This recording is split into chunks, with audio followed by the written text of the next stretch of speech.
بسم اللہ الرحمن الرحیم نحمدہ ونصلی علی رسول الکریم اللہم صلی علی محمد وعلی آلہ واصحابہ وبارک وسلم۔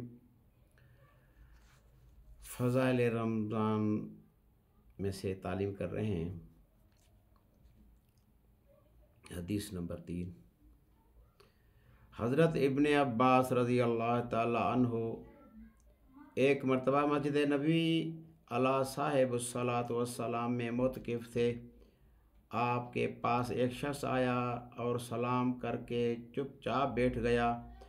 حضرت ابن عباس رضی اللہ تعالی عنہما نے اس سے فرمایا کہ میں تمہیں غمزدہ اور پریشان دیکھ رہا ہوں، کیا بات ہے؟ اس نے کہا، اے رسول اللہ صلی اللہ علیہ وسلم کے چچا کے بیٹے، میں بے شک پریشان ہوں کہ فلاں کا مجھ پر حق ہے، اور نبی کریم صلی اللہ علیہ وسلم کی قبر اطہر کی طرف اشارہ کر کے کہا کہ اس قبر والے کی عزت کی قسم، میں اس حق کے ادا کرنے پر قادر نہیں۔ حضرت ابن عباس رضی اللہ تعالیٰ عنہ نے فرمایا کہ اچھا، کیا میں اس سے تیری سفارش کروں؟ اس نے عرض کیا کہ جیسے آپ مناسب سمجھیں۔ ابن عباس رضی اللہ تعالیٰ عنہما یہ سن کر جوتا پہن کر مسجد سے باہر تشریف لائے۔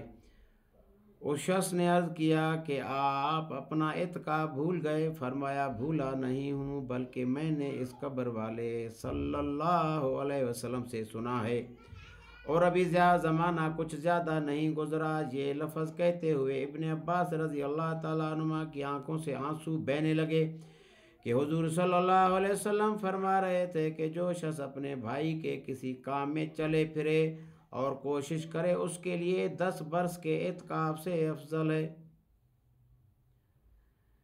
اور جو شخص ایک دن کا اعتکاف بھی اللہ کی رضا کے واسطے کرتا ہے تو حق تعالی شانہ اس کے اور جہنم کے درمیان 3 خندقیں آڑ فرما دیتے ہیں، جن کی مسافت آسمان اور زمین کی درمیانی مسافت سے بھی زیادہ چوڑی ہے۔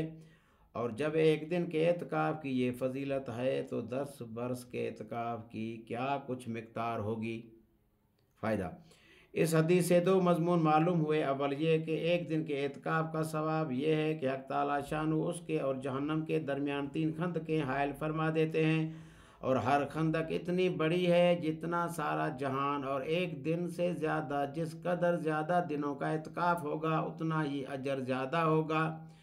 علامہ شعرانی رحمۃ اللہ علیہ نے کشف الغمہ میں نبی کریم صلی اللہ علیہ وسلم کا ارشاد نقل کیا ہے کہ جو شخص عشرہ رمضان کا اعتکاف کرے اس کو 2 حج اور 2 عمروں کا اجر ہے، اور جو شخص مسجد جماعت میں مغرب سے عشاء تک کا اعتکاف کرے کہ نماز قرآن کے علاوہ کسی سے بات نہ کرے، حق تعالی شانہ اس کے لیے جنت میں ایک محل بناتے ہیں۔ دوسرا مضمون جو اس سے بھی زیادہ اہم ہے وہ مسلمانوں کی حاجت روائی ہے کہ 10 برس کے اعتکاف سے افضل ارشاد فرمایا ہے۔ اسی وجہ سے ابن عباس رضی اللہ تعالیٰ عنہما نے اپنے اعتکاف کی پرواہ نہیں فرمائی کہ اس کی تلافی پھر بھی ہو سکتی ہے اور اس کی قضا ممکن ہے۔ اسی وجہ سے صوفیہ کا مقولہ ہے کہ اللہ جل شانہ کے یہاں ٹوٹے ہوئے دل کی جتنی قدر ہے اتنی کسی چیز کی نہیں۔ یہی وجہ ہے کہ مظلوم کی بد دعا سے احادیث میں بہت ڈرایا گیا ہے۔ حضور صلی اللہ علیہ وسلم جب کسی شخص کو حاکم بنا کر بھیجتے تھے اور نصائح کے ساتھ بھی ارشاد فرماتے تھے کہ مظلوم کی بد دعا سے بچیو۔ اس جگہ ایک مسئلہ کا خیال رکھنا ضروری ہے کہ کسی مسلمان کی حاجت روائی کے لیے بھی مسجد سے نکلنے سے اعتکاف ٹوٹ جاتا ہے، اور اگر اعتکاف واجب ہو تو اس کی قضا واجب ہوتی ہے۔ نبی کریم صلی اللہ علیہ وسلم ضرورت بشری کے علاوہ کسی ضرورت سے بھی مسجد سے باہر تشریف نہیں لاتے تھے۔ حضرت ابن عباس رضی اللہ تعالیٰ عنہما کا یہ ایثار کہ دوسرے کی وجہ سے اپنا اعتکاف توڑ دیا ایسے ہی لوگوں کے مناسب ہے کہ دوسروں کی خاطر خود پیاس سے تڑپ تڑپ کر مر جائیں، مگر پانی کا آخری قطرہ اس لیے نہ پئیں کہ دوسرا زخمی جو پاس لیٹا ہوا ہے وہ اپنے سے مقدم ہے۔ یہ بھی ممکن ہے کہ حضرت ابن عباس رضی اللہ تعالیٰ عنہ کا یہ اعتکاف نفلی اعتکاف ہو۔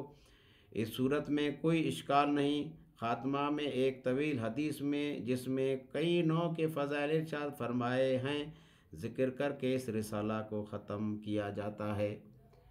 اللہ پاک سارے مسلمانوں کو رمضان مبارک کی قدر نصیب فرمائے۔ آج جو ہے 29واں روزہ ہے۔